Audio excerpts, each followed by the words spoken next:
Yeah.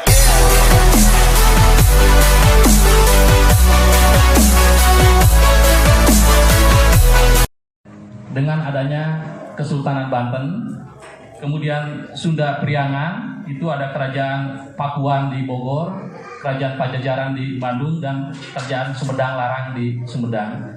Yang ketiga, subetnis Galuh, Sunda Galuh, itu berpusat di Ciamis dan dibantu oleh kerajaan Sanghyang Talaga di Kabupaten Majalengka, sekarang Kecamatan Talaga. Dan yang keempat adalah Sunda Cirebon, itu yang ditandai dengan adanya Kesultanan Cirebon, mencakup wilayah Indramayu, Cirebon, Brebes, itu Jawa Tengah bagian barat. Dan ternyata semua orang yang berasal dari 4 subetnis ini ada tinggal di Sulawesi Tenggara. Jadi semuanya ada.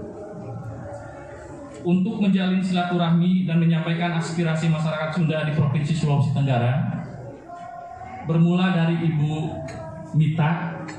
Beliau ini adalah istri Gubernur Bapak Laode Hadi. Tahun 65 sampai 66 beliau jadi gubernur. Terbiasa mengundang para pejabat TNI, Polri, dan sipil lainnya asal Sunda untuk bersilaturahmi, jadi untuk berkangen-kangenan. Ya mungkin kalau yang waktu saya di Bandung, saya suka mencari orang Kuningan. Orang Kuningannya, kan saya dari Kuningan. Orang Kuningan, di mana Kuningannya?